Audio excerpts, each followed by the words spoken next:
के ऊपर सिम्टम्स आ रहे होंगे। सो लोकल फीचर्स क्या होते हैं, जिस जगह पे फॉर एग्जांपल यहाँ पे इंसिजन लगा हुआ है ना, तो इसी जगह पे पर्सन को बहुत ज़्यादा पेन होगा, ठीक है।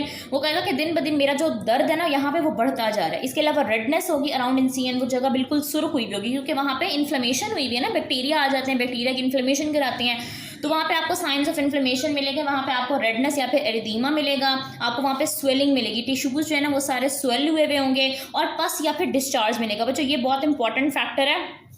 आपको पता है कि जब बैक्टीरिया आते हैं तो वहाँ पे न्यूट्रोफिल्स आते हैं, ठीक है, और उसकी वजह से क्या प्रोड्यूस हो जाती है, पस प्रोड्यूस हो जाती है। वूंड से जो है ना वो पस आनी शुरू हो जाएगी, डिस्चार्ज आना शुरू हो जाएगा, वो वूंड रेड हो जाएगा, स्वेल हो जाएंगे टिश्यूज, वो जगह वार्म होगी और वहाँ पे बहुत ज़्यादा पेन होगा, ठीक है। इसके अलावा एक और चीज़ है wound break down. Wound break down क्या होता है बच्चों के, जैसे ही जैसे पेशेंट को स्टिचेस वगैरह लगाए जाते हैं ना, तो ये जो दो स्किन के फ्लैप्स होंगे जिनको आपस में स्टिच किया गया है, वो अगर ठीक से की गई है और सारी ठीक से सर्जरी परफॉर्म की गई है और सारी एसेप्टिक कंडीशंस का ख्याल रखा गया है, तो वो जो दो फ्लैप्स ऑफ स्किन होंगे ना वो आपस में जुड़ना शुरू हो जाएंगे इंसिजन के बाद। टांकों का मकसद ही, स्टिचेस लगाने का मकसद ही होता है कि स्किन आपस में जुड़ जाए, हील हो जाए जख्म। लेकिन सर्जिकल साइट इन्फेक्शन में क्या होगा कि वो वूंड के जो एजेस होंगे ना वो जुड़ने की बजाय वापस से सेपरेट होना शुरू हो जाएंगे। इसे हम बोलेंगे वूंड ब्रेकडाउन या डिहीजन्स में occur as the infection progress. और ये वूंड के एजेस जो है ना वो सेपरेट होना शुरू हो जाएंगे। तो ये कुछ लोकल फीचर्स होते हैं कि आपको उस जगह पे दर्द बहुत ज़्यादा होगा, स्वेलिंग होगी, रेडनेस होगी, डिस्चार्ज होगा और वूंड के एजेस सेपरेट मिलेंगे। सिस्टमिक फीचर्स आपको क्या मिलेंगे, अच्छा मोस्ट कॉमनली जो होता है ना वो बैक्टीरिया ही होते हैं जो सर्जिकल साइट इन्फेक्शन कॉज कर रहे होते हैं। उन्होंने पॉजिटिव एजेंट्स पूछे हुए तो नहीं है आपके एलोज में, लेकिन फिर भी आप लोगों ने याद रखना है कि मोस्टली ये क्या होते हैं हमारे पास, स्टाफ ऑरियस टाइप जो है ना वो बैक्टीरिया ही होते हैं। आप लोगों ने माइक्रो के अंदर भी पढ़ा हुआ होगा, ठीक है।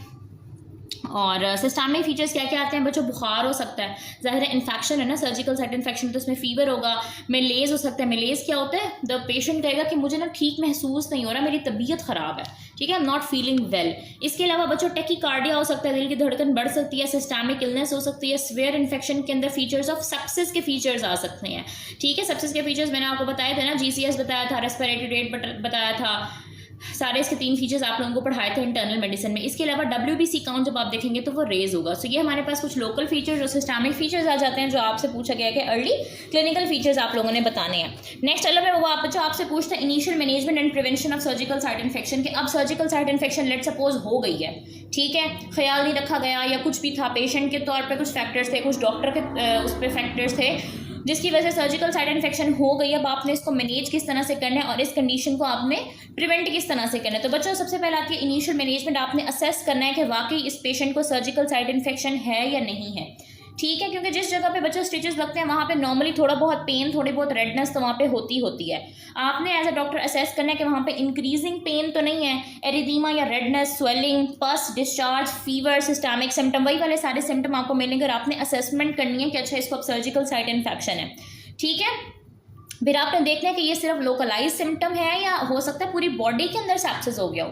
तो बाकी जो आपकी मैनेजमेंट है ना वो आपकी असेसमेंट पे बेस करती है कि अच्छा जो इन्फेक्शन हुई है उसका एक्सटेंट क्या है, आया कि वो सिर्फ वूंड साइड तक लोकलाइज है या पूरी बॉडी के अंदर फैल चुकी है। फिर उसकी बेसिस पे जो है ना आप आगे मैनेजमेंट करते हो, ठीक है। आप इन्फेक्टेड वूंड के साथ किस तरह से हील करोगे बच्चों, सिंपल आपने दवाइयाँ दे के पेशेंट को नहीं भेज देना, क्योंकि अगर उसकी पस पड़ी हुई है ना वूंड के अंदर तो आपको सबसे पहले वो एब्सेस या वो पस ड्रेन करनी पड़ेगी। आप सारे स्टिचेस खोलोगे, वूंड ओपन करोगे, उसको सारा ड्रेन करोगे, ठीक है। जो एब्सेस, जहाँ पे भी एब्सेस होता है ना बच्चों आपने याद रखना है, जहाँ पे भी एब्सेस होता है हमेशा उसकी इंसिजन और ड्रेनेज की जाती है पहले। सारे जो डीवाइटलाइज, अगर कोई नेक्रोटिक टिश्यू है तो सारा आप उसको इन्फेक्टेड टिश्यू को रिमूव करोगे, क्योंकि अगर आप रिमूव नहीं करोगे, अगर आप सोर्स को ट्रीट नहीं करोगे, एंटीबायोटिक्स दिए जाओगे तो कोई फायदा नहीं है, ठीक है। तो सबसे पहले आपने पेशेंट की असेसमेंट बनानी है, उसके लिए एडिक्वेट आपने हिस्ट्री लेनी है, ठीक है। उसके बाद आपने क्या करना है, उसको इंसिजन और ड्रेनेज करना है, वहाँ से आपने जो है ना वो सैंपल्स भिजवाने हैं, उसका कल्चर कराना है ताकि आपको पता चल सके कि आपने कौन सी मेडिसिन जिसके अगेंस्ट यूज़ करनी है, अप्रोप्रिएट वूंड केयर या ड्रेसिंग्स अप्लाई करनी है।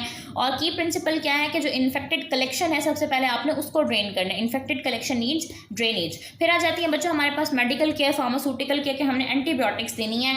अगर सिग्निफिकेंट इन्फेक्शन है, सेलुलाइटिस, सिस्टमिक इलनेस है या कोई मेजर इन्फेक्शन हुई है तो आपने एंटीबायोटिक्स देनी है और antibiotics according to culture provide करनी है। बहुत ज़्यादा ब्रॉड स्पेक्ट्रम एंटीबायोटिक्स अपनी तरफ से नहीं देनी, वरना एंटीबैक्टीरियल रेजिस्टेंस होने का चांस ज़्यादा होता है। ऑलरेडी जो पेशेंट होता है हो सकता है वो इम्यूनो कॉम्प्रोमाइज स्टेट में हो, ठीक है, तो आपने इन चीज़ों का ख्याल रखना है। सो ये सारी हमारे पास मैनेजमेंट आ जाती है कि सबसे पहले आपने हिस्ट्री लेनी है, पेशेंट को असेस करना है कि उसका जो इन्फेक्शन है उसकी साइट क्या है, वो कहाँ तक फैल चुका है। फिर आपने क्या करना है बच्चों कि आपने एब्सेस को इंसाइज करके ड्रेन करना है, नेक्रोटिक टिश्यू वगैरह को सबको रिमूव करना है, आपने सैंपल्स भिजवाने हैं, आपने उसके मुताबिक एंटीबायोटिक्स डिसाइड करनी है और एंटीबायोटिक का मुकम्मल कोर्स कंप्लीट करना है।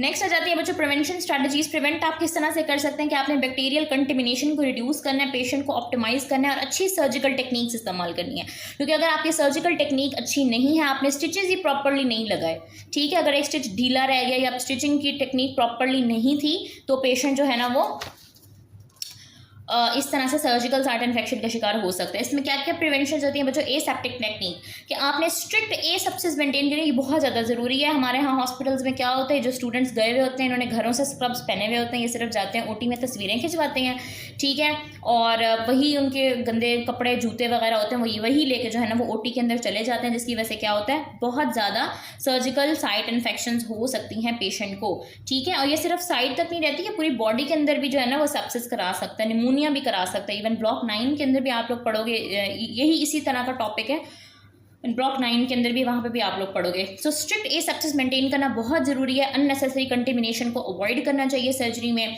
गुड सर्जिकल टेक्निक का इस्तेमाल होना चाहिए, excessive tissue trauma, excessively tissue को कट्स नहीं लगाने, और devitalised tissue, dead space, haematoma formation को प्रिवेंट करना है, ठीक है।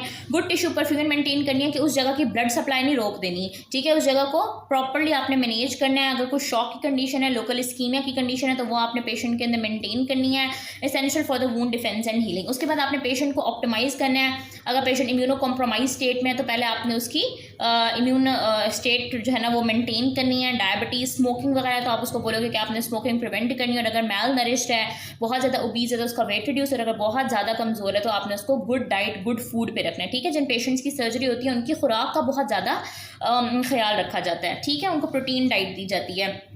सो एसेप्टिक टेक्निक हो गया, गुड सर्जिकल टेक्निक हो गया, maintain good tissue perfusion and optimize the patient. और एंड में आ जाता है बच्चों अप्रोप्रिएट एंटीबायोटिक प्रोफाइलेक्सिस। ये हम लोग इसको कंप्लीटली पढ़ेंगे भी, जो आपके नेक्स्ट 4 एलओज हैं वो एंटीबायोटिक्स के बारे में ही है।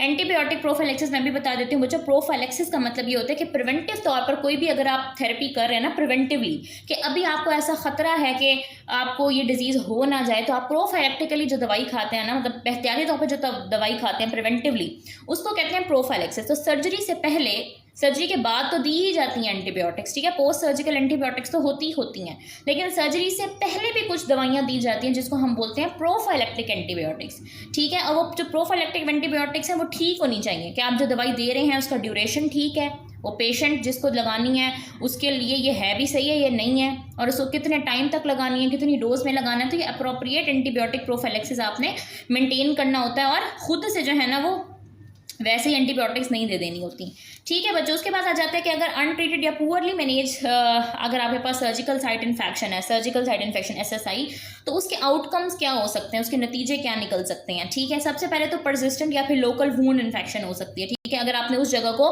ठीक साफ नहीं किया, उस एब्सेस को ड्रेन नहीं किया, या वहाँ पे एंटीबायोटिक्स नहीं दी, तो क्या हो सकता है कि इन्फेक्शन बढ़ सकती है, उसके अंदर पस बढ़ सकती है, वहाँ पे पेन और इन्फ्लेमेशन हो सकता है, वूंड हीलिंग डिले हो सकती है, वूंड ब्रेकडाउन। फिर उसके बाद क्या होता है कि वो साथ वाले टिश्यूज़ के अंदर स्प्रेड होना शुरू हो जाती है, ठीक है। बियॉन्ड द इंसियन साइड जो है ना वो साथ वाले टिश्यूज़ को इन्वॉल्व करना स्टार्ट कर देगी। सेलुलाइटिस हो सकता है, लिम्फेंजाइटिस हो सकता है। सेलुलाइटिस मतलब स्किन या फिर सबक्यूटेनियस टिश्यू की इन्फेक्शन हो सकती है, मैंने आप लोगों को स्टाफ ऑरियस पढ़ाते हुए ये बताया भी था। इसके अलावा लिम्फेंजाइटिस हो सकता है। लिम्फेंजाइटिस हम किसको कहते हैं बच्चों? Spread along the lymphatic vessels, के पूरी जो है ना लिम्फेटिक वेजल्स के अंदर जो इन्फेक्शन है ना वो स्प्रेड हो सकती है।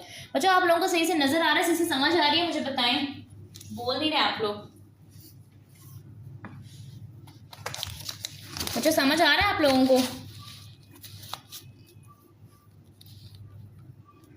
ग्रुप में ही जवाब दे देंगे, ठीक है। तो बच्चों मैं आप लोगों को जो है ना वो सर्जिकल साइट इन्फेक्शन के बारे में बताया। मैंने आपको बताया कि ये होते क्या हैं, ये इनके रिस्क फैक्टर्स क्या होते हैं, इनके कॉजेज़ क्या होते हैं, ये होते किस वजह से हैं, ठीक है। और फिर मैंने आप लोगों को बताया कि इसको हम मैनेज किस तरह से कर रहे होते हैं। फिर मैंने आप लोगों को बताया कि इसके आउटकम्स क्या हो सकते हैं अगर ये अनट्रीटेड रहता है।